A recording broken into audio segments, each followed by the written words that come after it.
मेरे प्यारे बच्चों, मैं सौरभ सर, सौरभ केमिस्ट्री में आप सभी का बहुत बहुत स्वागत है। प्यारे बच्चों, जैसे कि मैंने लास्ट क्लास में आपसे डिस्कस किया था कि जैक बोर्ड का पेपर बहुत जल्द ही आने वाला है।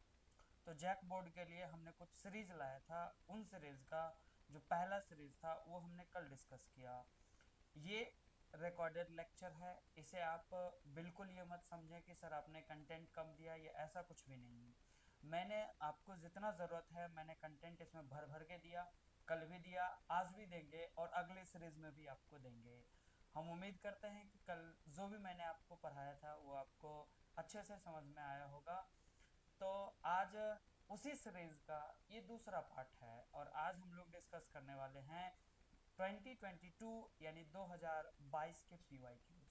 इन पीवाईक्यूज में क्या होगा, पीवाईक्यूज के साथ साथ हम लोग सेशन भी पीवाईक्यूज के साथ साथ हम लोग थ्योरेटिकल पार्ट्स भी डिस्कस करते जा रहे हैं। तो आपको बिल्कुल परेशान नहीं होना है कि सर हमने इधर लास्ट 10 ईयर्स का नहीं किया तो मेरे से नहीं होगा। भाई, आपको कुछ भी नहीं आती है केमिस्ट्री में, आप हम पे भरोसा रखना। जितना बोल रहा हूँ इससे बाहर कुछ भी नहीं आएगा, नहीं आएगा, नहीं आएगा। ठीक है। तो आइए, कल के लेक्चर में हमने पहले सीरीज को खत्म कर लिया था। आज हमारा दूसरा सीरीज है। ये आपके प्यारे से सुमन सर हैं। तो इन दूसरे सीरीज में ये रहा दूसरा series 2022 PYQs chemistry JAC board class 11th series 2। मेरे प्यारे बच्चों, मैं अब कंटिन्यू बस इसी चैनल पे जैसे जैसे 11th की एग्ज़ाम हो जाएगी तो 12th के कोर्स को भी अपडेट करूँगा। और मैं ये कोशिश करूँगा बाइलिंगुअल हिंदी और इंग्लिश दोनों मीडियम जैक बोर्ड के जो बच्चे हैं उन्हें केमिस्ट्री में किसी भी चीज़ से तकलीफ ना हो। ठीक है। तो आइए हम लोग शुरू करते हैं अपने दूसरे सीरीज के पहले सवालों से। तो पहला सवाल भाई साहब दिया हुआ है मोलर मास पे। तो पहला सवाल हमसे पूछा है कि the molar mass of CH4 is. तो किसी भी मॉलिक्यूल्स का मोलर मास निकालने की जब बात आती है बाबू, तो आपको ध्यान रखना है कि 1 से 20 तक के एटम का एटॉमिक मास आपको याद होना चाहिए। तभी हम मोलर मास से डील कर पाएंगे, वरना नहीं डील कर पाएंगे। तो जो नेसेसरी चीज है वो ये है कि 1 से 20 तक के एटम का एटॉमिक मास हमें याद होना चाहिए। यदि आपको नहीं भी याद है, आप बिल्कुल बिल्कुल परेशान मत होना। मैं आपके साथ खड़ा हूँ केमिस्ट्री के लिए। हर एक प्रॉब्लम का सॉल्यूशन सौरभ केमिस्ट्री पे मैं लेके आऊँगा। तो आइए, हमारा सवाल है कि CH4 में मोलर मास कितना होगा ये बताना है। तो सबसे पहले तो मैं आपका फेवरेट कलर ले लेता हूँ, पिंक वाले भाई साहब को। और इन पिंक वाले भाई साहब को इधर देखो। अरे भाई साहब, चलिए। तो CH4 का मोलर मास मैं हमेशा क्लास में बच्चे को समझाता हूँ। किसी भी मॉलिक्यूल्स का मोलर मास यदि आपको निकालना है तो पहले आप ये ढूंढो उस मॉलिक्यूल्स में कितने टाइप के एटम हैं। तो सर इसमें तो दो टाइप के एटम हैं, एक कार्बन और दूसरा हाइड्रोजन। तो भाई साहब दोनों पैरों में लटका दो, एक पैरों में कार्बन, दूसरे पैरों में हाइड्रोजन। तो जैसे ही आप इसे दो पैरों में लटकाओगे तो पहले पैरों में क्या आएगा C, दूसरे पैरों में क्या आएगा H। ध्यान से देखो, ध्यान से। C के नीचे कुछ लिखा है क्या? कुछ नहीं लिखा है। मैंने कल भी बोला जिसका कोई नहीं होता है उसका हमेशा एक होता है। H के नीचे 4 लिखा हुआ है। इस H को कितना से मल्टीप्लाई करना पड़ेगा? 4 से। और आप दोनों को क्या कर दोगे? ऐड कर दोगे। क्या कर दोगे? ऐड कर दोगे। हिंदी वाले आप जोड़ना है, क्या करना है? जोड़ना। अरे ये तो गांव का बच्चा बच्चा जानता है, जोड़ घटाव गुणा भाग क्या होता है। 1 इंटू कार्बन का होता है 12 ग्राम, प्लस 4 गुना हाइड्रोजन का होता है 1 ग्राम। तो ये आंसर आएगा 12 प्लस 4 ग्राम। तो भाई साहब ये क्या बनेगा? 16 ग्राम। अब सवाल देखो, सवाल देखो, सवाल देखो, सवाल देखो। ऑप्शन नंबर ए क्या होगा? 16U। तो अब आपके मन में एक सवाल आएगा कि सर आपने तो बोला ग्राम में है, यहाँ पे क्या दिया हुआ? यू। इसके लिए बस मैं आपका 2 मिनट समय लेना चाहूंगा। भाइयों ध्यान देना, किसी भी मॉलिक्यूल्स का मास यदि आप निकाल रहे हो या मास की बात कर रहे हैं तो मास दो फैक्टर्स में यानी दो टर्म में निकाली जाती है। एक टर्म हमारा क्या होता है एएमयू, और दूसरा टर्म हमारा क्या होता है ग्राम। जो एएमयू का फुल फॉर्म होता है इसे हम बोलते हैं एटॉमिक मास यूनिट। क्या बोलते हैं एटॉमिक मास यूनिट।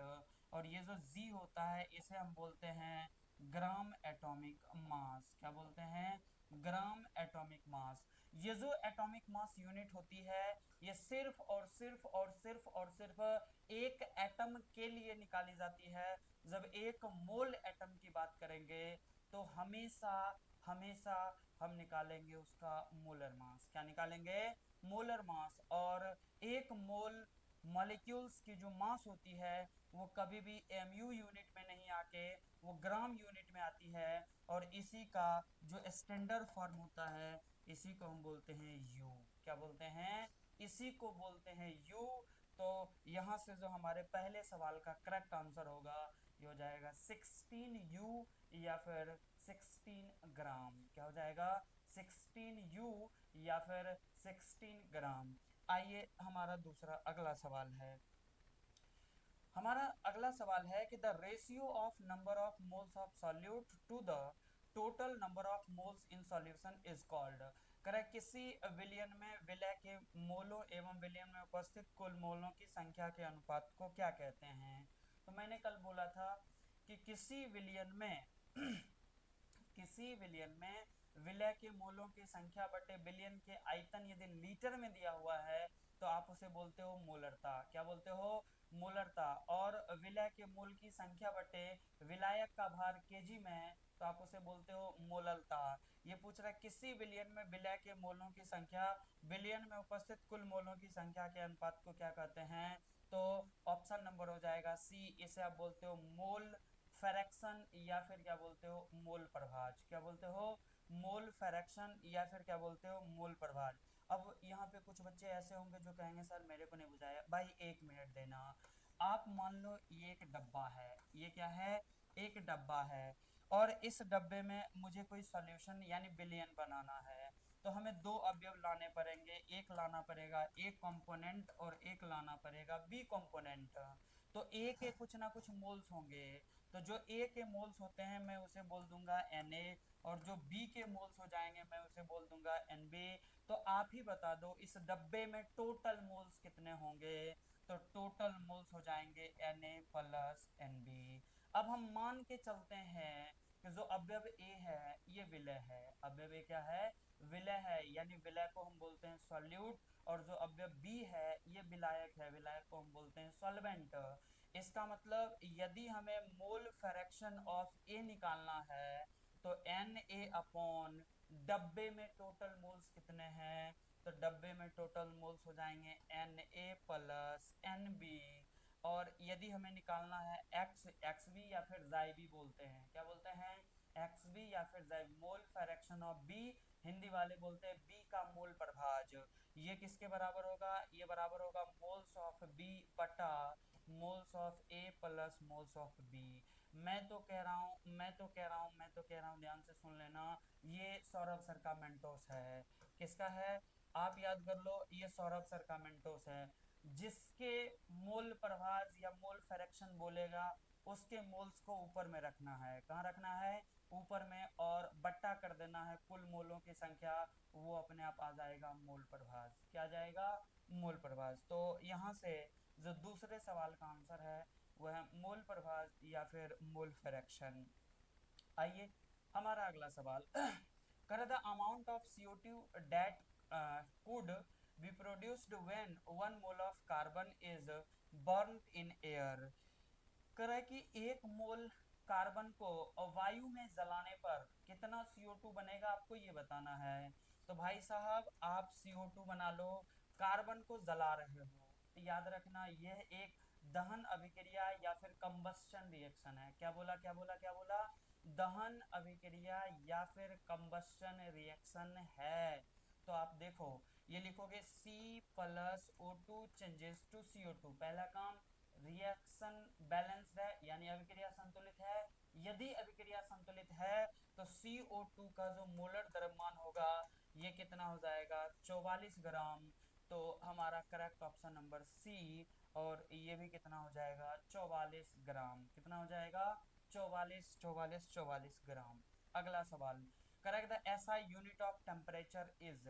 अब ये तो देखो बच्चे वाले सवाल है। अब 11th में आके आपको टेम्परेचर तापमान की इकाई नहीं आती है तो फिर बहुत सारी दिक्कतें हैं भाई साहब। केमिस्ट्री पढ़ने के लिए कुछ बेसिक नॉलेज चाहिए, ये आपको आना चाहिए। नहीं भी आता होगा तो मैं बता रहा हूँ, आप बिल्कुल परेशान मत होना। करे ऐसा यूनिट ऑफ टेम्परेचर, तापमान का ऐसा यूनिट क्या होता है, तो भाई साहब होता है केल्विन। क्या होता है, अब आप तीनों इकाई होते तो तीन ही हैं, आप तीनों इकाई का मतलब समझ लेना।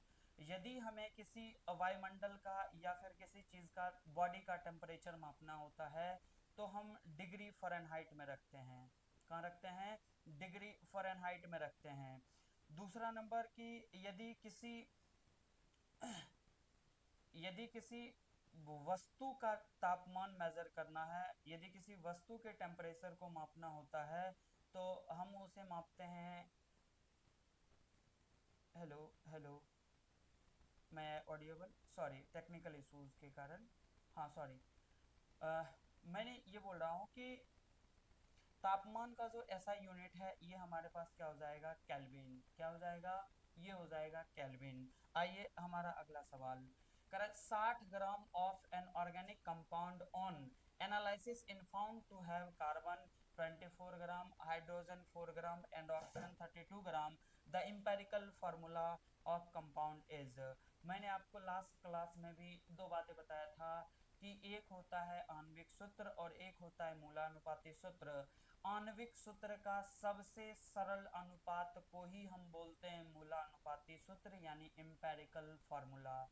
कह रहा है कि एक ऑर्गेनिक कंपाउंड है, उन ऑर्गेनिक कंपाउंड में कुछ कुछ चीजें दी हुई है, उन चीजों के हिसाब से आपको बताना है कि ये क्या होगा। तो आइए हम आपको समझाते हैं। तो यहाँ पे जो आपको कार्बन गिवन है ये कितना दिया हुआ है, 24 ग्राम। जो हाइड्रोजन दिया हुआ है ये कितना हो जाएगा, 4 ग्राम। जो ऑक्सीजन दिया हुआ है ये कितना हो जाएगा, 32 ग्राम। बताएं कार्बन का मोलर मास कितना होगा, 12 ग्राम। हाइड्रोजन का मोलर मास कितना, 1 ग्राम। ऑक्सीजन का मोलर मास कितना, 16। ये वाला से ये कैंसिल होके ये वाला कितना हो जाएगा, 2। ये से ये कैंसिल होके ये कितना हो जाएगा, 4। ये से ये कैंसिल होके ये वाला कितना हो जाएगा, 2। यानी अभी भी ये सरल अनुपात में नहीं आया है। सरल अनुपात में लाने के लिए यदि मैं इन सब को 2 से डिवाइड कर देता हूँ तो ये वाला हो जाएगा 1, ये वाला होगा 2, ये वाला होगा 1। इसका मतलब कार्बन हो जाएगा 1, हाइड्रोजन हो जाएगा 2, ऑक्सीजन हो जाएगा 1। आप देख लो कहाँ आंसर है। तो ऑप्शन नंबर 2 है, एक है पहला और एक है दूसरा। भाई साहब पहला भी सही है, और सॉरी पहला और चौथा दोनों में ऑप्शन एक ही जैसा है, तो आप पहला लगा लेना या चौथा लगा लेना, दोनों सही है। इसलिए मैं हमेशा झारखंड वाले को बोलता हूँ, जो पेपर बनाने वाले होते हैं ना, वो पता नहीं भांग वांग खा के पेपर बनाते हैं, क्या करते हैं भाई समझ में नहीं आता है। कुछ भी नहीं देखना है, कुछ भी नहीं, क्वेश्चन लिखेंगे उठा के रख देंगे यहाँ पे। ठीक है, आप परेशान मत होना ना, मैं हूँ आपके साथ। इन सवालों में दोनों आंसर होगा, ऑप्शन नंबर फर्स्ट भी और ऑप्शन नंबर 4 भी। आओ आप अगले अपने सवाल के लिए। करा what will be the molarity of the solution contains 5.8 gram of NaCl पर 500 ml। ये क्या कर रहा है, उस जलीय विलयन की मोलरता क्या होगी जिसके प्रति 500 ml, प्रति बोले तो एक के लिए, प्रति 500 ml में 5.85 ग्राम NaCl मिलाया गया है। कह रहा है कि NaCl 5.85 ग्राम है, विलियन का जो आयतन दिया हुआ है वो 500 ml दिया हुआ है, तो आपको बताना है उस विलियन की मोलरता क्या होगी। कुछ नहीं करना भाई, लगा लेना। मैंने बोला कैपिटल M बराबर फॉर्मूला होता है N upon W, sorry N upon, अरे अरे अरे अरे वो ऐसा, हाँ ये क्या बनेगा, ये बनेगा N अपॉन V, लेकिन ये V कौन सी यूनिट में होगा, लीटर में। तब दो चैलेंजिंग है, एक क्या निकालना है मोल्स और एक क्या निकालना है वॉल्यूम। तो निकाल लो भाई साहब मोल्स, ये बनेगा 5.85 अपॉन NaCl का मोलर मास होता है 58.5। कितना होगा, 58.5। डेसिमल हटाएंगे ऊपर में जाएगा 10, ये डेसिमल हटाएंगे नीचे आएगा 100। ये 585 से 585 खत्म, ये बनेगा 1/10, और 1/10 का मतलब हो जाएगा 0.1। मतलब जो मोल्स हो जाएंगे भाइयों, ये कितना हो जाएगा 0.1 हो जाएगा बच्चे, कितना हो जाएगा 0.1, 500 ml का मतलब होता है 0.5 लीटर, कितना हो जाएगा, ये हो जाएगा 0.5 लीटर। इसका मतलब ये बनेगा पॉइंट से पॉइंट, ये बनेगा 1/5, और 1/5 का मतलब 0.2 मोलर, 0.2 मोलर या 0.2 मोल पर litre. Option number C is the correct answer. Option number C is the correct answer. चलिए हमारा अगला सवाल, correct number of protons, neutrons and electrons in the element X, ये सब तेल लेने गया। मैं जो बोल रहा हूँ हमारी बात ध्यान से सुन लो आप। जब भी किसी भी एटम से आपको इलेक्ट्रॉन, प्रोटॉन और न्यूट्रॉन निकालना हो, मैंने क्या बोला, कान खोलो, फिर से हमारी बात सुनो, समझ में आएगा, सब बनेगा। मैंने बोला किसी एटम से यदि इलेक्ट्रॉन, प्रोटॉन और न्यूट्रॉन निकालना है तो रिप्रेजेंटेशन ये होना चाहिए कि एक्स कोई एटम है। एक कह रहा है कि सर कलर बदल दो, ये तो लड़कियों का फेवरेट कलर है, तो लो भाई साहब मैंने तेरे जीवन में पीला पीला कर दिया। मैंने बोला एक्स कोई एटम है, जेड इसका एटॉमिक नंबर या परमाणु संख्या है, और ए जो है ये इसका परमाणु द्रव्यमान या एटॉमिक मास होता है। मैंने क्या बोला, मैंने बोला एक्स कोई एटम है, एनी एटम कोई भी हो सकता है। अरे भाई साहब जेड जो है, ये जेड इसका एटॉमिक नंबर है, एटॉमिक नंबर बोले तो परमाणु की संख्या। जो ए है ये इसका एटॉमिक मास है, ए क्या हो जाएगा, ए हो जाएगा बच्चे एटॉमिक मास, यानी किसी भी परमाणु का द्रव्यमान। अब जो मैं बोल रहा हूँ वो ध्यान से सुन लेना, चाहे एटम आइसोलेटेड हो, यानी उसके ऊपर कोई प्लस या माइनस का चार्ज ना हो, चाहे एटम चार्ज्ड हो, हमें कोई लेना देना नहीं है। जो नंबर ऑफ प्रोटॉन्स होते हैं वो हमेशा z के बराबर ही होते हैं। इसका क्या मतलब हुआ सर, कि जब जब यदि कोई एटम उदासीन यानी न्यूट्रल होगा तो ऐसे केस में z बराबर e बराबर p काम करेगा। इसका मतलब क्या है कि जो किसी उदासीन परमाणु में, किसी आइसोलेटेड एटम में जो इलेक्ट्रॉन और प्रोटॉन की संख्या होती है वो हमेशा परमाणु संख्या के बराबर होती है। किसके बराबर होती है, परमाणु संख्या के बराबर होती है। लेकिन जैसे ही मैंने उस एटम के ऊपर कोई भी प्लस या माइनस यानी एनायन या केटायन का चार्ज रख दिया तो भाई ये गलत हो जाएगा। इसका क्या मतलब हुआ सर, जब किसी एटम के ऊपर प्लस या माइनस का चार्ज होता है तो जो Z होती है ये हमेशा किसके बराबर होती है, P के बराबर होती है। और जब कोई चार्ज नहीं होता है, मतलब मॉलिक्यूल्स एकदम खुला खुला होता है, तो ऐसे केस में Z बराबर क्या होगा, E, और E बराबर क्या होगा, P। E बोले तो इलेक्ट्रॉन की संख्या, P बोले तो प्रोटॉन की संख्या, Z बोले तो परमाणु संख्या। आया समझ में क्या। तीसरा नंबर हमसे पूछ रहा है न्यूट्रॉन की संख्या n, तो इसके लिए एक ही फॉर्मूला होता है, परमाणु द्रव्यमान माइनस परमाणु संख्या। इसका मतलब n बराबर a माइनस जेड, जहां a क्या होता है, तो a होता है परमाणु का द्रव्यमान और z क्या होता है, z होती है परमाणु की संख्या। ध्यान रखना, ध्यान रखना, जब भी आपसे ऐसे सवाल पूछे जाए तो क्वेश्चन में ध्यान रख लेना, पहले इलेक्ट्रॉन बोला, फिर प्रोटॉन बोला, फिर न्यूट्रॉन बोला, या फिर पहले इलेक्ट्रॉन बोला, फिर न्यूट्रॉन बोला, फिर प्रोटॉन बोला। नहीं तो वो वहाँ एग्जामिनर जो बैठा है ना, वो थोड़े बहुत भांग वांग जब पी लेता है ना आदमी, तो थोड़ा बहुत दिमाग काम करता है उसका ठीक ठाक। वो क्या करेगा, तेरे से पूछ लेगा इलेक्ट्रॉन, न्यूट्रॉन, प्रोटॉन, और तू मूर्ख है, तू सीधा उठेगा और तू जवाब देगा इलेक्ट्रॉन, प्रोटॉन, न्यूट्रॉन। वो पूछा गया इलेक्ट्रॉन, न्यूट्रॉन, प्रोटॉन, तो जवाब क्या देके आया, इलेक्ट्रॉन, प्रोटॉन, न्यूट्रॉन। इसलिए जब भी ऐसे सवाल बना रहे होंगे तो हमें ध्यान रखना होगा कि पहले इलेक्ट्रॉन पूछा है, फिर प्रोटॉन पूछा है, फिर न्यूट्रॉन पूछा है। तो आइए हम अपने सवालों का जवाब देते हैं। सॉरी फॉर दैट, पीछे जाएगा। करे द नंबर ऑफ प्रोटॉन्स, देख लो मैंने क्या बोला, पहले क्या बोला, प्रोटॉन्स बोला है सी, दूसरा क्या बोला, न्यूट्रॉन्स, और सबसे लास्ट में क्या बोला, इलेक्ट्रॉन्स। मैं अभी बोल रहा हूँ, देखना एक ऑप्शन कैसे मैच करेगा इसमें। न्यूट सॉरी पहले प्रोटॉन्स ना, तो मैंने बोला चाहे चार्ज हो या ना हो, मुझे नहीं पता। यदि चार्ज नहीं है तो जो प्रोटॉन्स होगा ये z के बराबर होगा। इसका मतलब z का वैल्यू गिवन है 89। क्या गिवन है? 89 बोले तो 89। कितना? 89 बोले तो 89। दूसरा देखो, प्रोटॉन के बाद पूछा है न्यूट्रॉन। न्यूट्रॉन के लिए एक फार्मूला लगाना है a माइनस जेड का। ध्यान से देखो जी, a कितना है 231 माइनस ये कितना हो जाएगा 89। सोच के देखो, यदि ये 90 होता, अरे यदि ये 90 होता, कितना होता जी? 90 होता तो 200 में से 90 घटाते तो 110 बचता क्या? और 110 में 31 जोड़ेंगे, 100 141 बचेगा क्या? और 90 से एक कम है, तो ये आंसर आ जाएगा 142। यानी 9 2 11 8 4 12 1 13। तो देखो, कोई चार्ज नहीं है तो Z बराबर E बराबर P, ये आंसर हो जाएगा 89। तो जो ऑप्शन सही होगा ये 89 142, 89 142 89। ध्यान से देखो, 89 142 89, 89 142 89, option will be second is correct, यानी दूसरा ऑप्शन क्या होगा? सही होगा। मैं फिर बोल रहा हूँ, यदि तुम चाहते हो कि ये सवाल ना छूटे, इसको स्क्रीनशॉट कर लो, इसको स्क्रीनशॉट कर लो, दिमाग में बैठा लो, काम में आएगा। नहीं आएगा तो फिर आके मेरे पास आना, मैं समझ लूंगा तेरे से। चलो अगला सवाल। अगला सवाल जी कह रहा है विच one of the following set of ions represent a collection of iso electronic species. कह रहा है हमारे पास कुछ एटम वेटम ऐसा करके मिला के दे देगा। क्या करेगा? ऐसे वैसे करके मिला के दे देगा और पप्पू पागल हो जाएगा उसी में।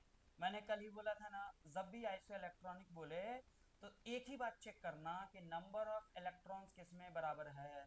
और नंबर ऑफ इलेक्ट्रॉन्स बराबर करने के लिए मैंने बोला था दो बातें याद रखना। कितनी कितनी कितनी? मैंने बोला दो बातें याद रखना जी, दो बातें। जिसमें पहला क्या था, यदि प्लस का चार्ज आएगा तो नंबर ऑफ इलेक्ट्रॉन घट जाएगा। क्या बोला? प्लस आएगा तो नंबर ऑफ इलेक्ट्रॉन घट जाएगा, माइनस आएगा तो नंबर ऑफ इलेक्ट्रॉन बढ़ जाएगा, माइनस आएगा तो नंबर ऑफ इलेक्ट्रॉन बढ़ जाएगा। और जिसमें नंबर ऑफ इलेक्ट्रॉन बराबर हो जाएंगे वही होते हैं आइसो इलेक्ट्रॉनिक। क्या होते हैं? आइसो इलेक्ट्रॉनिक, या फिर हम उसे बोलते हैं सम इलेक्ट्रॉनिक। चेक करो चेक करो। पहला करे के प्लस, अरे 19 था, 19 में एक गया 18 बचा। कैल्शियम का 20 था, 20 में एक गया 18 बचा। स्कैंडियम का 21 होता है, 21 में 3 गया, 21 में 3 गया जी। एगो करा पप्पू अरे 18 ही बचा दोस्त, तीनों में 18 बचा। क्लोरीन का 17, 17 में माइनस बोल रहा माइनस रे, एक आएगा, कितना हो जाएगा 18। इसका मतलब सब में 18 18 हो गया। तो option number first is the correct answer. Option number first is the correct answer. मैं जो बोल रहा हूँ ध्यान से खोपड़ी खोल के सुन लेना रे। जब जब प्लस आएगा मतलब इलेक्ट्रॉन की संख्या क्या होगी? घटेगी। क्या होगी? जब जब माइनस आएगा तो इलेक्ट्रॉन की संख्या क्या होगी? बढ़ेगी। क्या होगी जी? चलो, आई होप, आशा करते हैं ये आपको समझ में आया होगा। अब देखो जी, ये तो खेल गया। मैंने बोला कभी कभी भांग वांग पी के कुछ अच्छे सवाल भी पूछ लेते हैं। आपसे कह रहा है कि the magnetic orbital quantum number specified. अब ये आधे से ज्यादा को पल्ले ही नहीं पड़ते हैं।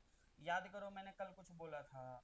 मैंने बोला चार टाइप्स के क्वांटम संख्याएं होती है, जिसमें पहला होता है प्रिंसिपल क्वांटम नंबर, जिसे हम बोलते हैं मुख्य क्वांटम संख्या। दूसरा होता है एजीमुथल क्वांटम नंबर, जिसे हम बोलते हैं दिगंशी क्वांटम संख्या। प्रिंसिपल क्वांटम नंबर को किससे सूचित करते हो? स्मॉल एन से। एजीमुथल क्वांटम नंबर यानी दिगंशी क्वांटम संख्या को किससे सूचित करते हो? एल से। और एक होता है मैग्नेटिक क्वांटम नंबर, जिसे बोलते हैं चुंबकीय क्वांटम संख्या, उसको किससे सूचित करते हैं? एम से। किससे सूचित करते हैं? एम से। और एक होता है लास्ट में स्पिन क्वांटम नंबर, जिसे हम बोलते हैं चक्रण क्वांटम संख्या। पहला मुख्य क्वांटम संख्या प्रिंसिपल क्वांटम नंबर, दूसरा दिगंशी क्वांटम संख्या एजीमुथल क्वांटम नंबर, तीसरा चुंबकीय क्वांटम संख्या मैग्नेटिक क्वांटम नंबर, और चौथा स्पिन क्वांटम संख्या चक्रण क्वांटम संख्या या चक्रण क्वांटम नंबर। करा the magnetic orbital quantum number specified, इसका मतलब हो जाएगा three dimensional orientation of orbital, मतलब कि त्रिविमीय में यानी त्रिविम में जो किस तरीके का ऑर्बिटल दिखता है, ये किसने बताया? ये बताया चुंबकीय क्वांटम संख्या ने। किसने बताया? चुंबकीय क्वांटम संख्या ने। तो n क्या बताया था, जो मुख्य क्वांटम संख्या होता है वो बताता है कक्षकों की संख्या, जो वैल्यू n का वैल्यू, जैसे कहीं पे तुम 1s2 2s2 लिखा हुआ देखते हो ना, तो जो 1 2 वैल्यू होता है वो n बताता है, जो s p d और f होता है ये कौन बताता है, ये l बताता है। और m का काम क्या है, कर 3 डायमेंशनल स्पेस में ऑर्बिटल, ऑर्बिटल डमरू के जैसा होगा कि गोलाकार होगा, ये कौन बताएगा, मैग्नेटिक क्वांटम नंबर। कौन बताएगा जी, मैग्नेटिक क्वांटम नंबर। तो the correct answer will be option number C, option number C, या फिर आप तीसरा बोलोगे उपकोषों की त्रिविम अभिविन्यास। चलिए अगला सवाल, the orbital with quantum number n बराबर 3 l बराबर 2। अब जो इन सवाल को नहीं बना पा रहे हो तो अपने आप को समझ लेना तुम कितने बड़े डैश हो। देखो मैंने बोला कि जब l की आप बात करते हो ना, तो n और l की बात करते हो, तो पहले हमारी बात ध्यान से सुन लेना। मैंने बोला जब l बराबर होता है 0, जब l बराबर 0 तो इसको रेफर करते हैं s के लिए। अरे भाई साहब ये थोड़ा सा ब्रश हो गया है। जब l बराबर 0 क्या रेफर करते हैं, s के लिए। जब l बराबर 1 होता है तब रेफर करते हो p के लिए। किसके लिए रेफर करते हो, p के लिए। जब l बराबर 2 होता है तब रेफर करते हो d के लिए। जब l बराबर 3 होता है तब रेफर करते हो f के लिए। इसका मतलब l बराबर 0 में s सबसेल, l बराबर p में, सॉरी l बराबर 0 में s सबसेल, l बराबर 1 में p सबसेल, l बराबर 2 में d सबसेल, l बराबर 3 में क्या हो जाएगा जी, l बराबर 3 में हो जाएगा f सबसेल। तो क्या पूछा है, correct the orbital with the quantum number n बराबर 3 l बराबर 2। देखो l बराबर 2 किसको रेफर कर रहा है, d को। किसको रेफर कर रहा है जी, l बराबर 2 रेफर कर रहा है d को जी। तो 3 के बाजू में d चिपका लोगे तो देखो जी क्या बनेगा, ये बनेगा 3d। तो ऑप्शन नंबर तीसरा सही उत्तर है। क्या है सही उत्तर, ऑप्शन नंबर सी या ऑप्शन नंबर तीसरा इसका सही उत्तर है। आइए हमारे अगले सवाल की ओर। हमारा अगला सवाल कर रहा है which atom is indicate by the configuration of He2S1। देख लो जी, ऐसे सवाल आपको ध्यान रखने हैं। मैं अभी भी कुछ सुमन सर का मेंटोस भेज रहा हूँ तुम्हारे लिए। मैंने क्या बोला, जैसे जितने भी इनर्ट गैस या फिर ऑकिडिया गैस होते हैं, लाल से लिख लो, ये सब खतरे के निशान होते हैं। जितने भी ऑकिडिया गैस या इनर्ट गैस होते हैं उसे तुम ध्यान में रख लेना। हीलियम, हीलियम की परमाणु संख्या 2 होती है। हीलियम के बाद नियोन, नियोन की परमाणु संख्या 8। नियोन के बाद क्या हो जाएगा, आर्गन, आर्गन की परमाणु संख्या 18।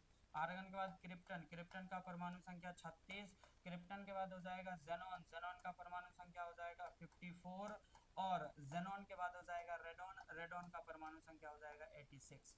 जब भी ऐसे सवाल आते हैं तो इसे लड़कियों दुपट्टा में, लड़के रुमाल में बांध लेना, मैं जो बोल रहा हूँ। किसी भी एटम को रेफरेंस देने के लिए, किसी भी इलेक्ट्रॉनिक कॉन्फ़िगरेशन में जो रेफरेंस देते हैं वो इसी एटम का देते हैं। यदि मान लो कि He2 लिखा, He का मतलब 2 होता है और इसका कॉन्फ़िगरेशन 1s2 2s1 हो जाएगा। 2 और 1 3, 3 किसका एटॉमिक नंबर होता है, तो पीछे से गुड़िया कर रही है कि सर 3 एटॉमिक नंबर होता है लिथियम का। किसका होता है एटॉमिक नंबर, तो गुड़िया 3 एटॉमिक नंबर होता है लिथियम का। तो करेक्ट आंसर ऑप्शन नंबर 2 हो जाएगा। Correct answer option number 2 lithium हो जाएगा। अब हमारे अगले सवाल, correct number 2 electrons in an atom can have same set of all 4 quantum number is related to। कल मैंने चिल्ला चिल्ला के 3 बातें सिखाया था। मैंने बोला था 3 अलग अलग नाम के लोग आए थे जो कुछ कुछ कह के मर गए। वो जो कह के गए थे वो हमारे मुंह से तुम सुन लो, कुछ दिन बाद हम भी चले जाएंगे, फिर तुम किसी को कहते रहना। पहले वाले दादा का नाम था ऑफबाउज। क्या नाम था, ऑफबाउज। ऑफबाउज ने क्या बोला था कि इलेक्ट्रॉन हमेशा निम्न ऊर्जा स्तर से उच्च ऊर्जा स्तर की तरफ भरेगा, यानी इलेक्ट्रॉन हमेशा लोअर एनर्जी सेल से हायर एनर्जी सेल की तरफ जाता है। दूसरा दूसरा आया था हुंड का नियम, जिसे हम बोलते हैं हुंड्स रूल। हुंड रूल ये कहता है कि एक ही ऑर्बिट में दो इलेक्ट्रॉन तो रह सक सॉरी एक ऑर्बिटल के अंदर 2 इलेक्ट्रॉन तो रह सकते हैं, लेकिन उन ऑर्बिटल में दोनों इलेक्ट्रॉन कभी भी सेम स्पिन में, मतलब एक ऊपर की तरफ होगा तो दूसरे नीचे की तरफ होना चाहिए। दोनों ना तो दोनों ऊपर की तरफ होगा, ना ही दोनों नीचे के, एक कहाँ होगा ऊपर की तरफ और एक कहाँ होगा नीचे की तरफ। ये तो एक बात था। दूसरा, हुंड ने ये भी बोला कि इलेक्ट्रॉन की पेयरिंग तब तक, यानी इलेक्ट्रॉन युग्मित तब तक नहीं होगा जब तक कि सारे ऑर्बिटल्स के अंदर हाफ फिल्डेड ना हो जाए। इसका क्या मतलब है? जो पी के अंदर मान लो 3 सबसेल होते हैं, कितने सबसेल होते हैं? 3 सबसेल होते हैं। उस तीनों में जब तक अनपेयर्ड होके नहीं भरेगा, एक एक तीनों में नहीं जाएगा, तब तक पहले वाले में दो, एक ऊपर और एक दूसरा नीचे नहीं होगा सी। ये किसने बोला था? ये हुंड ने बोला था। पाउली का अपवर्जन सिद्धांत, ये एक ही बात कह के गए थे और इन्होंने बहुत शानदार बात कही थी। इन्होंने कही कि किसी भी ऑर्बिटल के अंदर जो दो इलेक्ट्रॉन्स होते हैं, उन दोनों इलेक्ट्रॉन्स की चारों quantum number N L M S, क्या बोला? एन एल एम एस कभी बराबर नहीं हो सकते हैं। क्या बराबर नहीं हो सकते हैं? कभी बराबर नहीं हो सकते हैं। और ये बात किसने बोला था? ये बात बोला था पाउली नामक लोगों ने। इसलिए कह रहा है कि no two electrons in an atom can have same set of all four quantum number is related to. कह रहा है किसी परमाणु में दो इलेक्ट्रॉनों की चारों क्वांटम संख्या का मान समान नहीं हो सकता है। ये किसने बोला? तो कल भी बोला था, आज भी कह रहा हूँ, ऑप्शन नंबर तीसरा, पाउलीज एक्सक्लूसिव प्रिंसिपल। चलो जी आओ, अगला कह रहा है which group of element is commonly known as halogen. तो यहाँ से फिर एक दो बातें मैं आपको कह रहा हूँ, हमारी बात सुन लेना, अच्छा लगे तो ठीक है, ना लगे फिर भी बर्दाश्त करके सुन लेना। तेरे को पेपर देना है तो क्या देना, पेपर देना है तो सुन लेना भाई, इतना तो समझते हो तुम भी। मैं जो दो बातें बोल रहा हूँ, आपको बस इन चीजों को ध्यान रखना है। ग्रुप नंबर 1 को बोला जाता है एल्कली मेटल। क्या बोला जाता है? Alkali metal. हिंदी वाले आप बिल्कुल परेशान मत हो, आप इसे बोलते हो क्षारीय धातु। क्या बोलते हो जी? अरे भाई साहब, आप इसे क्या बोलते हो? क्षारीय धातु। अगला होता है ग्रुप नंबर 2। क्या होता है? Group number 2। ग्रुप नंबर 2 को हम बोलते हैं अल्कलाइन अर्थ मेटल। क्या बोलते हैं? Alkaline earth metal. Alkaline earth metal को आप बोलते हो क्षारीय मृदा धातु। क्या बोलते हो जी? क्षारीय मृदा, मुर्दा नहीं, मुर्दा नहीं, मुर्दा नहीं, क्षारीय मृदा। मतलब ये सब के सब धातु जो होते हैं वो पृथ्वी के यानी मिट्टी के अंदर होते हैं, इसलिए इसे क्या बोलते हैं? क्षारीय मृदा धातु। अगला अगला बात आती है ग्रुप नंबर 13 की। तो ग्रुप नंबर 13 को आप बोलते हो कार्बन फैमिली। क्या बोलते हो? Carbon sorry sorry sorry sorry sorry sorry, group number 13 को कार्बन नहीं बोलते हैं बाबू। ग्रुप नंबर 13 को आप बोलते हो बोरॉन फैमिली। ग्रुप नंबर 13 को क्या बोलोगे? बोरॉन। ग्रुप नंबर 14 को आप बोलते हो कार्बन फैमिली। 14th ग्रुप को, ग्रुप नंबर 14 को आप क्या बोलते हो? Carbon family. 15th ग्रुप को आप बोलते हो नाइट्रोजन फैमिली। क्या बोलते हो जी? 15th ग्रुप को आप बोलते हो नाइट्रोजन फैमिली। और भाइयों, देवियों, सज्जनों, तुमसे हाथ जोड़ के विनती है, इसका साइंटिफिक नाम याद रखना। नाइट्रोजन फैमिली का साइंटिफिक नेम होता है निकोजेंस। क्या होता है? निकोजेंस। कोई भी महिलाएं इसे पुरुष ना समझे, ये निकोजेंस उसका साइंटिफिक नाम होता है। अगला अगला आता है group number group number 16। Group number 16 को आप बोलते हो ऑक्सीजन फैमिली। ग्रुप नंबर 16 को आप क्या बोलते हो? ऑक्सीजन फैमिली, या फिर आप इसे बोलते हो चेल्कोजेंस। चेल्कोजेंस, हिंदी वाले आप इसे बोलते हो कैल्कोजेंस। क्या बोलते हो? कैल्कोजेंस। क्या बोलते हो जी? कैल्कोजेंस। ये जो है नो नहीं है। ग्रुप नंबर 16 को क्या बोलोगे? ऑक्सीजन फैमिली या फिर चेल्कोजेंस। अगला होता है ग्रुप नंबर 17। क्या होता है जी? अगला होता है ग्रुप नंबर 17। और ग्रुप नंबर 17 को सब बोलते हो बच्चा बच्चा हेलोजन। क्या बोलते हो? हेलोजन। तो इसे हिंदी वाले भी हेलोजन ही बोलेंगे। अगला लास्ट आता है ग्रुप नंबर 18। कितना आएगा? तो ग्रुप नंबर 18, ग्रुप नंबर 18 को आप बोलते हो ऑर्किडिया गैस। क्या बोलते हो जी? ऑर्किडिया गैस, या फिर इसी को आप बोलते हो नोबेल गैस। क्या बोलते हो? Noble gas. ऑर्किडिया गैस को अंग्रेजी में आप बोलते हो इनर्ट गैस। क्या बोलते हो जी? इनर्ट गैस, या फिर इसी को क्या बोलते हो? Noble gas. तो मैंने क्या बोला? जस्ट 1 मिनट में रिपीट करो, 1 मिनट में आंख बंद करो, रिकॉल करो आता है कि नहीं आता है। ग्रुप नंबर फर्स्ट को क्या बोलते हैं? एल्कली मेटल या फिर क्षारीय धातु। ग्रुप नंबर सेकंड को क्या बोलते हैं? एल्कलाइन अर्थ मेटल या क्षारीय मृदा धातु। ग्रुप नंबर 13 को क्या बोलते हैं? Boron family. 14 को क्या बोलते हैं? Carbon family. 15 को क्या बोलते हैं? नाइट्रोजन फैमिली या निकोजेंस। 16 को क्या बोलते हैं? ऑक्सीजन फैमिली या कैल्कोजेंस। 17 को क्या बोलते हैं? हेलोजन, या उसको हिंदी में हेलोजन ही बोलते हैं।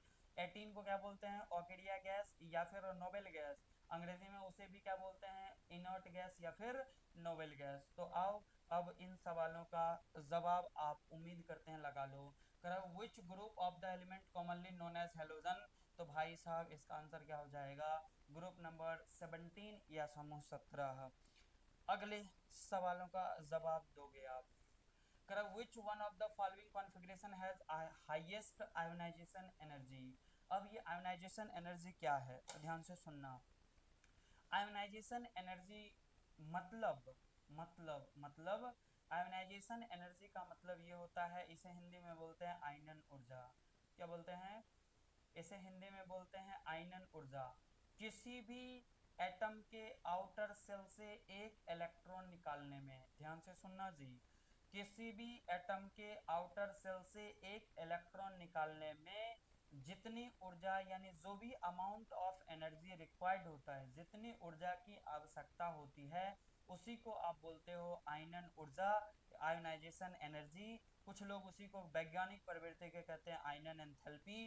तू भी कह लेना आयोनाइजेशन एंथैल्पी। मतलब किसी एटम के आउटर सेल से एक इलेक्ट्रॉन निकालने में जितनी ऊर्जा लगेगी उसी को बोलते हैं आयोनाइजेशन एनर्जी। अब कुछ लोग ना इसको पमेलों की तरह पढ़ते हैं कि सर ऐसे होगा। मैं जो बोल रहा हूँ ध्यान से सुनना। आयोनाइजेशन एनर्जी दो केस में सबसे ज्यादा होती है। या तो हाफ फिल्ड, हाफ फिल्ड बोला तो अर्ध रूप से भरा होगा, नहीं तो पूरा पूरा भरा होगा। अब अर्ध रूप और पूरा पूरा में सबसे ज्यादा तकलीफ तब होगी जब हम पूरे में से निकाल रहे होंगे। उससे कम तकलीफ कहाँ होगी? जब हम आधे में से निकाल रहे होंगे। और जो पहले से, अरे वो एक लाइन है ना, नंगा नहाएगा क्या निचोड़ेगा क्या। जो पहले से ही भरा हुआ नहीं है उसमें से तू एक निकाल ले के एक बेच दे, कोई फर्क पड़ने वाला। तो आप हमारी बात को ध्यान से सुनना। दो केस होता है जिसमें आयनन ऊर्जा मैक्सिमम होती है। जैसे पी की बात करो, एस में तो कोई तकलीफ ही नहीं है। जब आप पी की बात करते हो तो दो केस में ज्यादा, P3 और P6 में सबसे ज्यादा होगा। जब आप डी की बात करोगे तो D5 और D10 में सबसे ज्यादा होगा। जब आप एफ की बात करोगे तो F7 और F14 में सबसे ज्यादा। लेकिन तुम ध्यान से सुन लेना रे, सुन लेना, फिर से कह रहा हूँ। तुम्हें जो काम का है वो बस यही दो है, एक P3 P6। क्या है P3 P, क्या है P3 P6, एक क्या है D5 और D10। जो P3 और D5 है ये दिखाता है हाफ फील्ड वाला, अर्ध रूप से भरा हुआ। और जो P6 और D10 है ये दिखाता है फुल फील्ड वाला, जो पूर्ण रूप से, क्या बोला मैं, जो पूर्ण रूप से भरा हुआ होगा। तो आओ चेक करो और हमारे सवालों का जवाब दो। क्या दो? अरे हमारे सवालों का जवाब दो रे, जवाब दो। कल फिर से देना है जवाब तुम्हें। करे इसके ग्रुप देखो NH2 NP2, इसका मतलब इसके आउटर सेल में 14 इलेक्ट्रॉन है। अब पीछे वाला कह रहा है सर ये सब कुछ नहीं बुझा रहा है। अरे देख ले देख ले, मैं तुरंत बता रहा हूँ, तुरंत तुरंत, फिर समझना तुम। सुनो सुनो सुनो, अरे सुनो सुनो सुनो सुनो, जनरल इलेक्ट्रॉनिक कॉन्फ़िगरेशन कल मैंने पढ़ाया था। क्या बनाया था? जनरल इलेक्ट्रॉनिक कॉन्फ़िगरेशन, सामान्य इलेक्ट्रॉनिक विन्यास। मैंने क्या बोला था? एन एस, अरे एस ब्लॉक एलिमेंट का जो जनरल इलेक्ट्रॉनिक कॉन्फ़िगरेशन होता है वो NS1 से 2 तक। कहाँ तक होता है जी? NS1 से 2 तक होता है। P इलेक्ट्रॉन यानी जो P ब्लॉक का सामान्य इलेक्ट्रॉनिक विन्यास, जनरल इलेक्ट्रॉनिक कॉन्फ़िगरेशन होता है, वो NS2 NP1 से, अरे NS2 NP1 से 6 तक होता है। कहाँ तक होता है जी? NS2 NP1 से 6 तक होता है। जो डी इलेक्ट्रॉन्स का कॉन्फ़िगरेशन होता है वो NS2 n-1 into d to the power 1 से 10 तक होता है। कहाँ तक होता है? NS2 n-1 into d to the power 1 से 10 तक होता है। देखो देखो देखो, पी ब्लॉक वाला सबका पप्पा है, याद रख लेना यार, सबका बाप है पी ब्लॉक। इसका मतलब पी ब्लॉक में ग्रुप नंबर 13 के लिए जो आएगा वो आएगा NS2NP1। ग्रुप नंबर जो 14 के लिए आएगा वो आएगा NS2NP2। ग्रुप नंबर 15 के लिए जो आएगा वो आएगा NS2NP3। ग्रुप नंबर 16 के लिए जो आएगा वो आएगा NS2NP4। क्या आएगा जी? NS2NP4। ग्रुप नंबर 17 के लिए जो आएगा वो क्या बनेगा? वो बनेगा NS2NP5। और ग्रुप नंबर 18 के लिए जो बनेगा वो बनेगा NS2NP6। अब ये क्या है? जो n होता है ये नंबर ऑफ पीरियड्स होता है, जिसे हम बोलते हैं आवर्तों की संख्या। इसी के हिसाब से हम बताते हैं, यदि लास्ट इलेक्ट्रॉन p सब सेल में एंटर कर रहा है तो p वाला जो ग्रुप होता है वो 13 से शुरू होता है।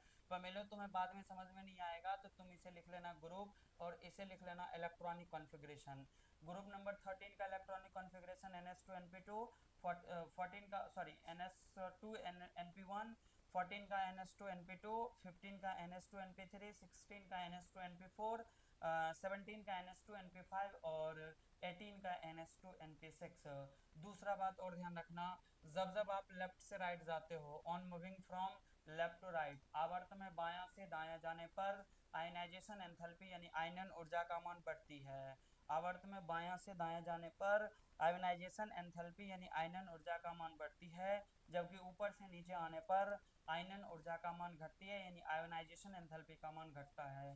तो आओ और हमारे सवालों का जस्ट पीछे चिपकाओ। NS2NP2 इसका मतलब बात कर रहा है 14 की, NS2NP6 बात कर रहा है 18 की, NS2NP3 बात कर रहा है 15 की, NS2NP1 बात कर रहा है 13 की। मैंने बोला दो ही होगा, दो ही होगा, अरे दो ही होगा, दो ही होगा, या तो P3 का ज्यादा होगा नहीं तो P6 का होगा। अब सबका पप्पा यदि P6 है तो P3 क्यों होगा? तो इसका आंसर हो जाएगा NS2NP6। Option is the C is correct answer, यानी ऑप्शन नंबर सी जो है वो इसका सही सही सही जवाब है। कह रहा है how many groups are present in modern periodic table. अरे बावली पूछ, ये नहीं आएगा तो थोड़ा सा शर्म कर लेना। कल ही मैं बता के गया था कि आवर्त सारणी में यानी पीरियोडिक टेबल में जो आवर्तों की संख्या होती है वो 7 होती है, यानी नंबर ऑफ पीरियड्स, यानी जो एक्स वाले होते हैं, अरे एक्स वो नहीं जो तुम्हें छोड़ के चली गई, उसकी बात नहीं कर रहा मैं, जो चली गई वो तो चली गई, दूसरा बना ले फिर। जो एक्स होती है, एक्स अक्ष की बात कर रहा हूँ, किसकी बात कर रहा हूँ? एक्स अक्ष की बात कर रहा हूँ जी। एक्स अक्ष वाले 7 होते हैं जिसे आप बोलते हो आवर्तों की संख्या। और जो वाई जैसे ऐसे डंडे की तरह खड़े रहते हैं ये होते हैं 18। कितने होते हैं?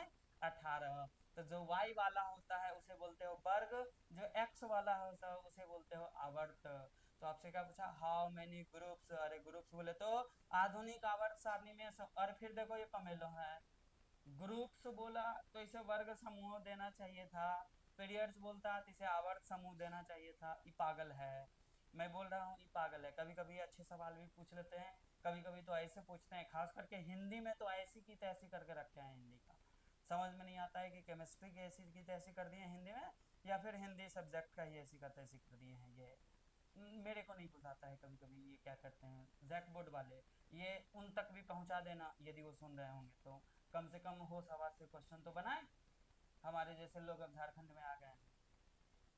तो देखो, आधुनिक आवर्त सारणी में समूह की संख्या कितना, ऐसे सवाल बच्चे बच्चे देंगे। इसका आंसर क्या होगा? 18। इसी जगह पे पूछता आवर्तों की संख्या कितनी होती, तो मस्त आप आंसर देते 7। कितने देते?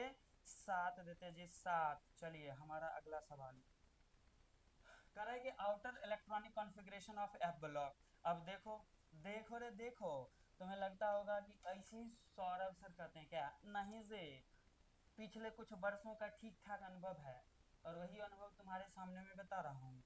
अब इसमें से कुछ 1s1 लगाएंगे। अरे एस ब्लॉक बोला ना, एस ब्लॉक में दो ग्रुप होता है, ग्रुप नंबर 1 ग्रुप नंबर 2। एक को बोलते हो एल्कली मेटल क्षारीय धातु। क्या बोलते हो? एल्कली मेटल मतलब क्षारीय धातु। दूसरा दूसरा होता है दूसरा होता है अल्कलाइन अर्थ मेटल क्षारीय मृदा धातु। दूसरा क्या होता है? अल्कलाइन अर्थ मेटल क्षारीय मृदा धातु। और मैं चिल्ला चिल्ला के बोला कि एस का इलेक्ट्रॉनिक कॉन्फ़िगरेशन एन एस क्या लगाना है 1 से 2, अरे एन एस 1 से 2, option number C is the correct answer. जो पहले से लगा उस पर कोई भरोसा ना करें, सही भी हो सकता है और गलत भी हो सकता है, क्योंकि वो मैंने नहीं लगाया भाई, मैं तो किसी का क्वेश्चन वगैरह लाया हूँ तो कोई बच्चे लगा के रखे हैं। ठीक है, अरे ठीक है ठीक है ठीक है, क्या ठीक है ठीक है, चलो ठीक है, अगले सवाल से मिलो। करें इन modern periodic table the period indicates the value of, अरे बता दो, हिंदी में पढ़ ला। करें आधुनिक आवर्त सारणी में आवर्त संख्या सूचित करती है। ले रे अब आधे से ज्यादा पगला जाएंगे। मैंने क्या बोला, 4 टाइप के क्वांटम संख्या। एक मिनट भाई साहब, एक मिनट।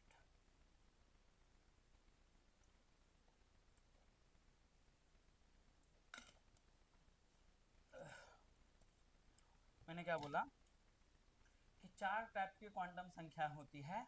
पहला, मुख्य क्वांटम संख्या जिसे आप बोलते हो प्रिंसिपल क्वांटम नंबर। दूसरा, दिगंशी क्वांटम संख्या जिसे आप बोलते हो एजीमुथल क्वांटम नंबर। तीसरा, चुंबकीय क्वांटम संख्या जिसे बोलते हो मैग्नेटिक क्वांटम नंबर। और चौथा होता है स्पिन क्वांटम संख्या, ये स्पिन क्वांटम नंबर जिसे आप बोलते हो चक्रण क्वांटम संख्या। तो प्रिंसिपल क्वांटम नंबर जो है ना वही बताता है पीरियड्स को, क्योंकि हमारे पास पीरियड्स भी कितने होते हैं 7, और प्रिंसिपल क्वांटम नंबर का वैल्यू भी भाई साहब 1 से 7 तक ही होता है। कितना तक होता है, 1 से 7 तक ही होता है। तो इसका correct answer option number C हो जाएगा, प्रिंसिपल क्वांटम नंबर हो जाएगा। अगले सवाल, correct transition metals are present in, अब ये तो सबको पता होना चाहिए क्या। तो सर अभी तो मैं 2 ही बात बोला रे पागलों, क्या क्या। तो एस ब्लॉक यानी केमिस्ट्री में जो 118 एलिमेंट को अरेंज किया गया है परमाणु संख्या के बेस पे, उसे 4 ब्लॉक में डिवाइड करते हैं, एस पी और डी एफ में। एस ब्लॉक में बोलते हैं 2 ग्रुप्स होते हैं, जिसमें एक को बोलते हैं क्षारीय धातु, दूसरे को बोलते हैं क्षारीय मृदा धातु। एक को बोलते हैं एल्कली मेटल, दूसरे को बोलते हैं अल्कलाइन अर्थ मेटल। पी वाले में मैंने अभी जस्ट समझाया। तो जो ट्रांजिशन मेटल की बात कर रहा है संक्रमण तत्व, ये भाई साहब कौन होते हैं, डी ब्लॉक। 2 बातें लिख लेना, क्या क्या। तो डी ब्लॉक वाले को, अरे डी ब्लॉक वाले को तुम क्या बोलते हो, डी ब्लॉक वाले को बोलते हो ट्रांजिशन एलिमेंट। क्या बोलते हो, ट्रांजिशन एलिमेंट संक्रमण तत्व। और एफ ब्लॉक एलिमेंट वाले को बोलते हो आंतरिक संक्रमण तत्व, इनर ट्रांजिशन एलिमेंट। लिख लो, एफ ब्लॉक वाले को क्या बोलते हो, एफ ब्लॉक वाले को बोलते हो आप inner transition element. F block वाले को क्या बोलोगे, इनर ट्रांजिशन एलिमेंट, आंतरिक संक्रमण तत्व। और ट्रांजिशन एलिमेंट को आप क्या बोलते हो, संक्रमण तत्व। अगला कर रहा है equal volume of all gases under same condition of pressure and temperature contains equal number of molecules known as. अब इन सारे सवालों को समझने से पहले, जितने भी लोग अभी इस वीडियो को देख रहे हैं, आपको यदि तुरंत पेपर देना है तो आप इसे स्किप कर सकते हैं। ये गैसियस स्टेट का सवाल है, वो हम नहीं भी बताएंगे तो हो जाएगा, बट समझ लो ज्ञान के चीज़ों से। अब आ ही गया है तो क्यों छोड़ूं इसे, ज्ञान की बातों से समझ लो तुम।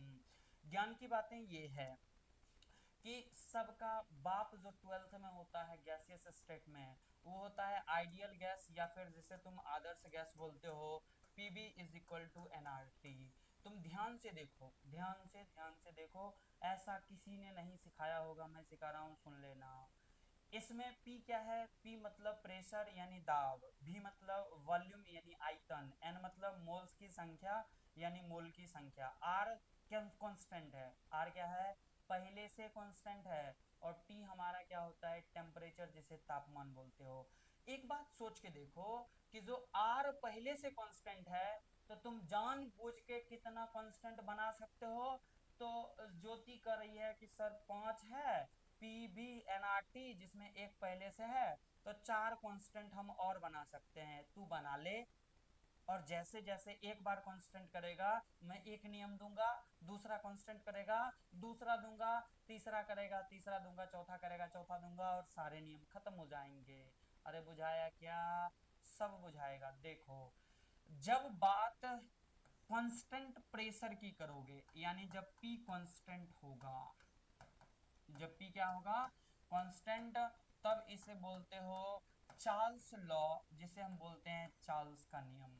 यानी कांस्टेंट प्रेशर पे यदि तुम किसी आइडियल गैस को देख रहे हो तो वो किसके अनुसार होता है, वो होता है चार्ल्स नियम के अनुसार, जिसे हम अंग्रेजी में भी चार्ल्स ही बोलते हैं।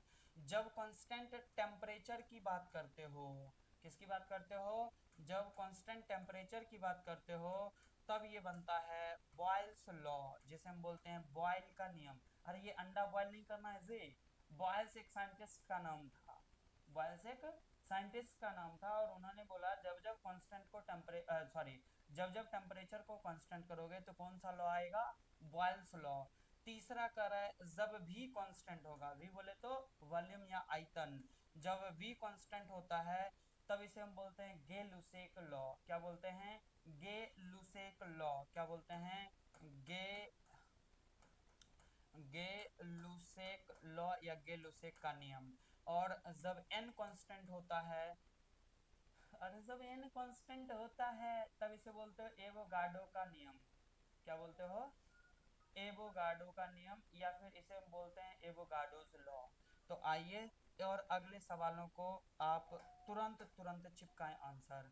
करें एक ही ताप और दाब पर सभी गैस समान आयतन में अणुओं की संख्या समान, अणुओं की संख्या मतलब n का वैल्यू सेम होता है, तो ये किसके नियम के अनुसार, तो आंसर आ जाएगा एवोगाड्रो का नियम। क्या आ जाएगा, एवोगाड्रो का नियम। चलिए अगले सवालों का जवाब देंगे आप। करे PV is equal to NRT, अब जस्ट बोला सबका पप्पा, PV is equal to NRT को आप क्या बोलते हो, आइडियल गैस इक्वेशन, या फिर हम इसे बोलते हैं आदर्श गैस समीकरण। क्या बोलते हैं, आइडियल गैस इक्वेशन, या फिर क्या बोलते हैं आदर्श गैस समीकरण, इसे बोलते हैं आदर्श गैस समीकरण। अगले सवाल करे what will be the minimum pressure required to compress 500 decimetre cube of air at 1 bar to 200 decimetre cube at 30 degree Celsius.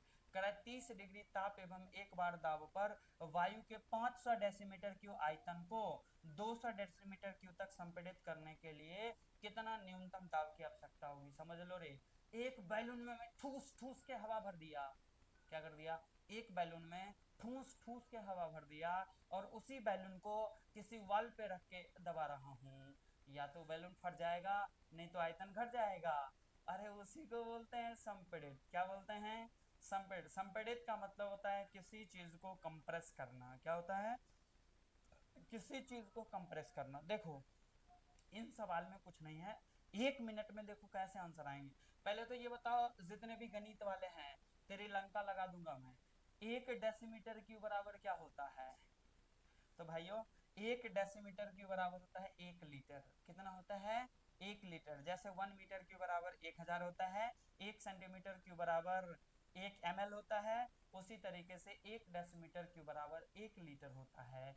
तो करे कहाँ से कहाँ तक कंप्रेस किया, करे 500 लीटर से लेके और कहाँ तक कंप्रेस कर दिया है जी, 500 लीटर से इसे 200 डेसीमीटर क्यूब यानी 200 लीटर तक कंप्रेस कर दिया है। टेम्परेचर क्या रखना है, टेम्परेचर रखना है 30 डिग्री। ऐसे सवालों को मारो फुक्का, ये आंसर आएगा। ऐसे सवालों को बनाने के लिए एक ही फॉर्मूला लगाना, P1 V1 बराबर P2 V2। अब ये P1 क्या है, अरे पहले का प्रेशर दूसरे पहले का प्रेशर इनटू पहले का वॉल्यूम, और वो इक्वल टू होना चाहिए दूसरे प्रेशर इनटू दूसरे वॉल्यूम के।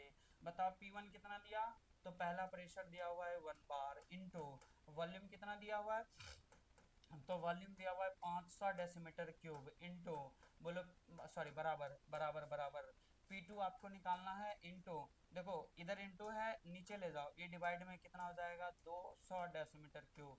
डेसीमीटर से डेसीमीटर, अरे डेसीमीटर से डेसीमीटर, दो जीरो कैंसिल, ये बनेगा 5, अरे दोस्तों 5/2 बार। क्या बनेगा 5/2 बार, और 5/2 का मतलब 2.5 बार हो जाएगा।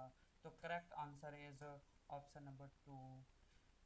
Correct answer is option number 2, यानी ऑप्शन नंबर 2 इसका क्या होगा, इसका सही जवाब होगा।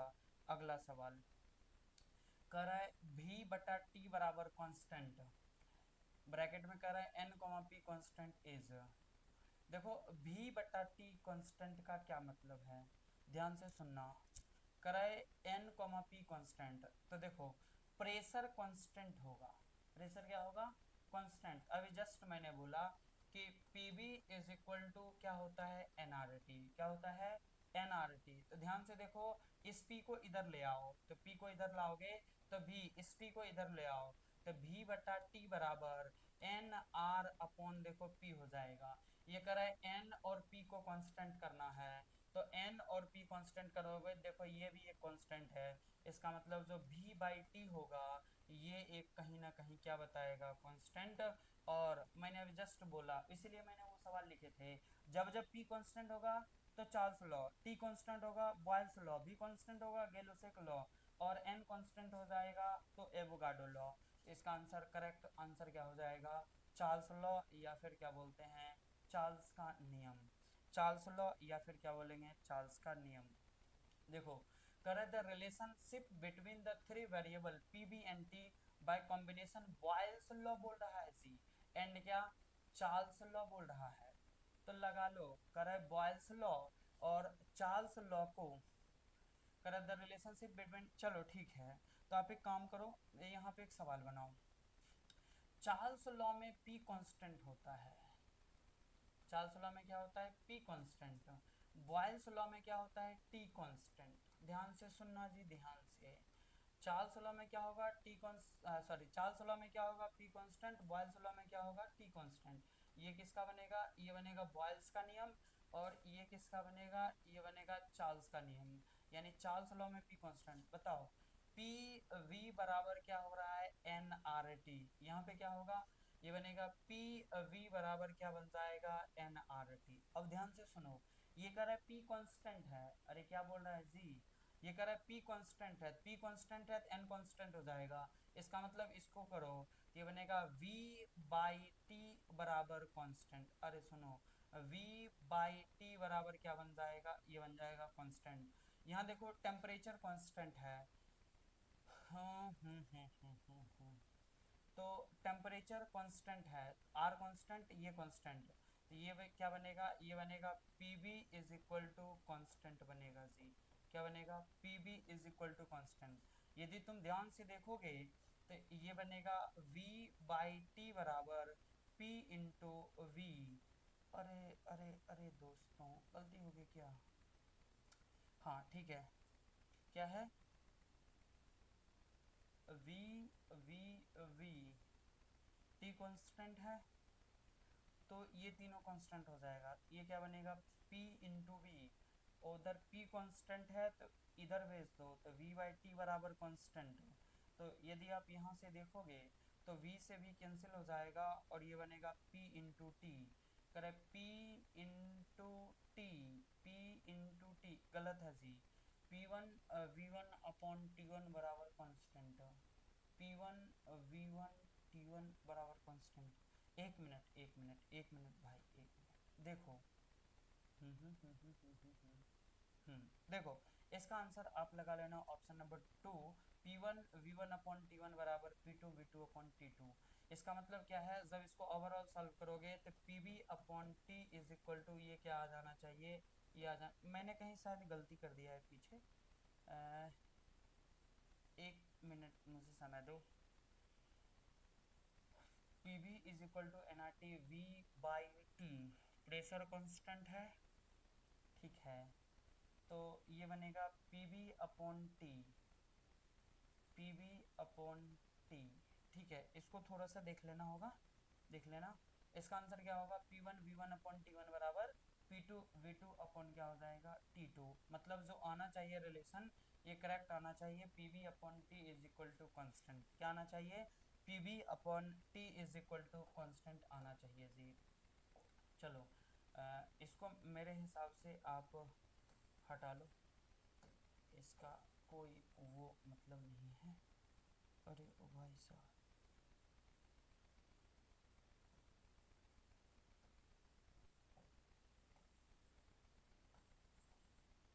चलो हम लोग अपने अगले सवाल की तरफ बढ़ते हैं, और हम बात करते हैं कुछ नए अगले सवाल का। अगला सवाल कर रहा है कि the total number of electrons present in 1.4 gram of die nitrogen gas correct, total number of electrons. देखो ऐसे सवाल जब भी मिलते हैं तो पहला काम, आपको मास दिया हुआ है, मास से आप निकालना मोल्स, यानी द्रव्यमान दिया, द्रव्यमान से आप क्या निकालोगे, मोल्स, क्या निकालोगे, मोल्स। उन मोल्स को जब आप Na से मल्टीप्लाई करोगे, Na से, Na बोले तो एवोगाड्रो नंबर, उससे गुना करोगे तब आएगा अणु की संख्या यानी नंबर ऑफ मॉलिक्यूल्स। उन मॉलिक्यूल्स में कितने एटम है जब उससे मल्टीप्लाई करोगे तब आएगा परमाणु की संख्या यानी नंबर ऑफ एटम्स। और उन एटम में कितने, यानी एक एटम में कितने इलेक्ट्रॉन, जब उस वैल्यू से मल्टीप्लाई करोगे तब हमारे सवालों का जवाब आएगा। तो कह रहा है 1.4 ग्राम ऑफ डाइनाइट्रोजन गैस। तो आओ मैं इन सवालों को बनाता हूँ। आ जाओ जी, ये खाली पेज है। हमें पता है 1.4 ग्राम ऑफ डाइनाइट्रोजन बोले तो N2। बताओ N2 का मोलर मास कितना होता है, तो एक नाइट्रोजन का मास 14 यानी 14, तो दो नाइट्रोजन का मास हो जाएगा 28। तो मोल्स निकाल लो, मोल्स हो जाएगा 1/4 ग्राम अपॉन हो जाएगा 28 ग्राम। देखो इस दशमलव को हटाएंगे 10, ये वाला हो जाएगा 1/2, और 1/2 का मतलब 0.5, और 0.5 का मतलब 0.05, ये आ गया 0.05। या फिर एक काम करो, आप इसके जगह पे इसको हटा लो और सीधा लिख लेना, सीधा सीधा लिख लेना 1/20 मोल्स।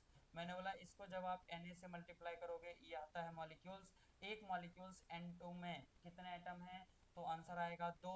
और एक नाइट्रोजन में कितने इलेक्ट्रॉन होते हैं, तो आंसर आएगा 7। तो ध्यान से देखो जी, ये 2 से ये वाला कितना होगा 10, और इसका मतलब ये बनेगा 7/10 Na, 7/10 Na, इसका मतलब बनेगा 0.7 Na। अब आप आंसर देखो 0.7 Na कहीं है क्या, तो आंसर में 0.7 Na नहीं है। तो यहाँ पे क्या कर लेना, यहाँ पे कर लेना 0.7 इंटू Na का कर लो 6.022 इंटू 10⁻23। मत लगाओ बुद्धि, ये 7 और ये 6 मल्टीप्लाई करोगे ये आंसर आ जाएगा 4.2 इंटू 10⁻23। तो देखो जहां भी ऑप्शन होगा आप मार के आ जाना, option number 2 4.2 into 10⁻23 will be correct answer, ये इसका सही जवाब हो जाएगा। Which element will show diagonal relationship with lithium. ये पीरियोडिक टेबल की छोटी सी बातें हैं कि जब भी आप सेकंड और थर्ड पीरियड की खास करके आप बात करते हो, तो थर्ड पीरियड के जो कुछ एलिमेंट्स होते हैं वो डायगोनल यानी विकर्णीय संबंध दिखाते हैं। तो जैसे थर्ड पीरियड की बात कर लें तो लिथियम, सॉरी, जैसे आप थर्ड पीरियड की बात कर लोगे तो थर्ड पीरियड में क्या आएगा, लिथियम, इसके बाद beryllium, boron, carbon, nitrogen, so on, इससे आगे चलता रहेगा। यहाँ पे क्या आएगा, सोडियम, ये आएगा magnesium, sodium, magnesium, aluminium, silicon, phosphorus. तो लिथियम का मैग्नीशियम से, बेरिलियम का एल्यूमिनियम से, बोरॉन का सिलिकॉन से। तो लिथियम का पूछा है तो लिथियम का आंसर क्या हो जाएगा, Mg, यानी option number 1 is the correct answer. अगला सवाल कह रहा है कि Solvay process is use to prepare. देखो ये एक्चुअल हमारे सिलेबस में नहीं है लेकिन आप समझ लेना कि सॉल्वे प्रोसेस का उपयोग, यानी सॉल्वे प्रोसेस का उपयोग किसके बना, मतलब किस में किया जाता है, तो सोडियम कार्बोनेट के बनाने में किया जाता है। किसमें बनाने में किया जाता है, सोडियम कार्बोनेट के बनाने के लिए किया जाता है। चलो करा, which colour is impart of the film is calcium. इसका आंसर है ब्रिक रेड, जैसे हम बोलते हैं ईट जैसा लाल, ये पूरा लाल नहीं होता है, ये ईट जैसा लाल होता है, इसे हम बोलते हैं ब्रिक रेड। अगर कह रहा the formula plaster of Paris, अब ये देख लो तुम क्लास 10th के सवाल हैं, इसका आंसर हो जाएगा option number C, CaSO4 into half H2O, CaSO4 into half H2O। अगला सवाल करा the oxidation number of KO2। अब देखो यहाँ पे दो बातें ध्यान से सुनना। तुम तो कह दोगे कि सर आपने तो कल बोला था ऑक्सीजन का -2 होता है, भाई साहब मैंने बोला था, एक बात ध्यान रखने के लिए,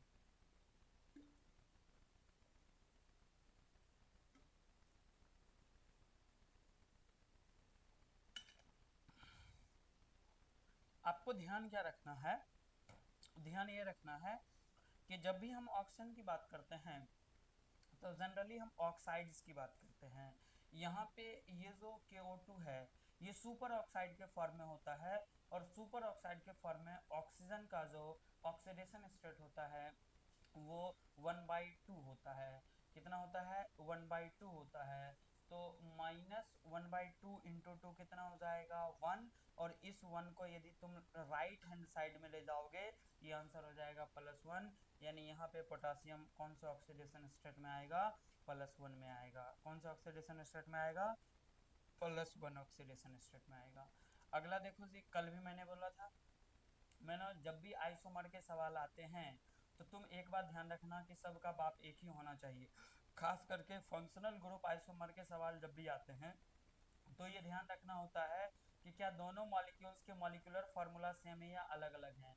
यदि दो मॉलिक्यूल्स का मॉलिक्यूलर फार्मूला सेम है तो भाई साहब फंक्शनल ग्रुप आइसोमेरिज्म हो जाएगा। देखो ध्यान से, मैंने कल ही बोला था, इन सवालों का जवाब में क्या बनेगा, C2H6O, और इनका भी क्या बनेगा, C2H6O।